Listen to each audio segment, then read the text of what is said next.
N-O. No. Two simple letters. One simple word.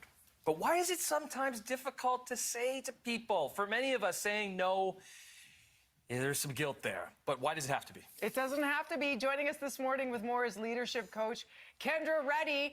Good morning. I already love you because you started with a pun. Yeah, thank you. Which is? Born ready. Born ready, baby. Born ready. Last name says so. Absolutely. So we're going to be born ready to say no, or Yes. we're going to be reborn ready to say no. Yeah. Why is it such a difficult word, as you just said, my friend? Yeah, small word, big punch. Saying no feels dangerous and risky because we're biologically hardwired to fear rejection, criticism, and disappointment from others. And then on top of that, we live in a society that's hyper focused on positivity and teamwork and loyalty. So, like, it's a breeding ground for fear. It's not the villain, though. You can say no to the request without saying no to the relationship. Here's the interesting thing in our line of work, and because we're a team working here together, and if I'm saying no to something that you threw out there, there's a ball that we're balancing, right? And then when that ball drops, it's like, wah, wah, wah. You know what I mean? So that's sometimes I guess it depends on the situation, on the word no that when you're using it. Yeah, no has range to it. Imagine saying to someone, I'd love to help, but I don't have the capacity right now. Or, that sounds like a really important ask. I need to think about it for a minute. That's not rejection. It's respect for you and for the other person. And, like, does it have to be the word no? Because I'm terrible at this. Yeah. It's like, can you couch it a little differently? Is it empowering to use the word no so it's definitive? I mean, we're heading into, here we are, spring, fresh new month, and it's like, think about all the occasions, the bridal showers, the parties, the barbecues, the communions, whatever it is. What if it's like that busy, busy life and you feel bad saying no to those things? What do you do?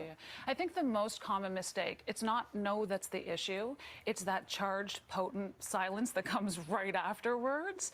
The problem is when we rush to fix that or make it better, we're not actually coming across as nice and loyal. We're coming across as uncertain and creating the element of like, can I really count on you? So no matter what you say, people really need to feel the truth in your words. They need to know that your yes is wholehearted and your no is grounded, or they're going to keep testing your boundaries.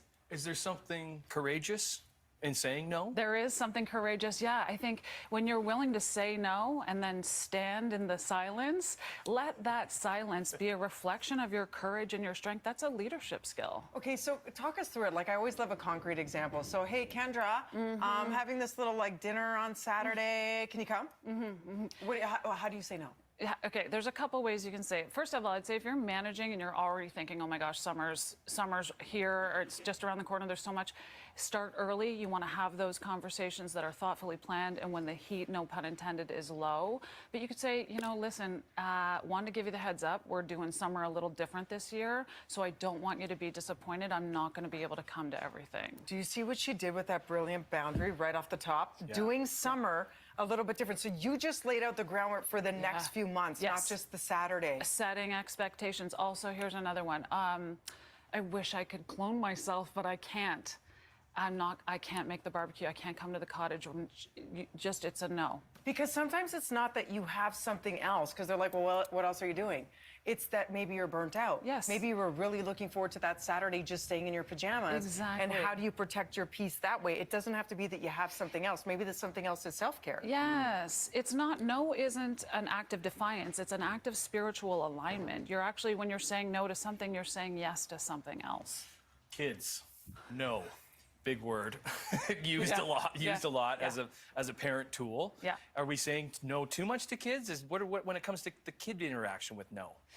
I think children is different. You don't want the only thing they're hearing is no, because no, the energy of no can shut things down.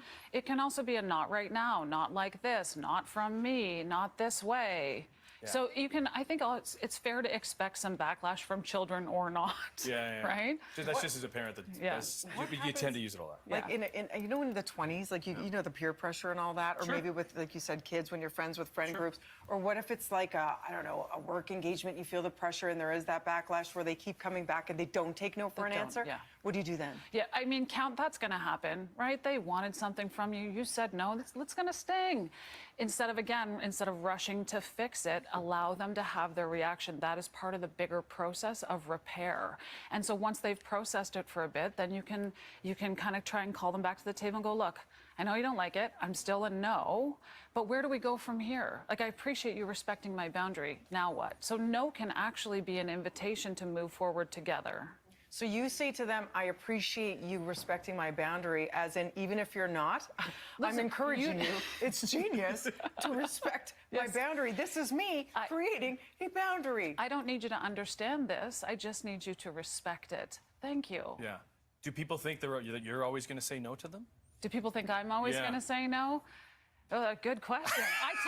I try to live on yes. I think life happens on yes. I think we learn on yes, but I always have that no card in my back pocket. And that's what I think it's when you're comfortable to be able to skillfully use that small little word, then you can play it at any time. It doesn't have to be the very first one. Most people are just like, no, and then they run away. Yeah. That's not how to continue a relationship. I could talk to you all day about this. This is like, honestly, you're helping so many of us right now. Where do we get more information, Thank Kendra?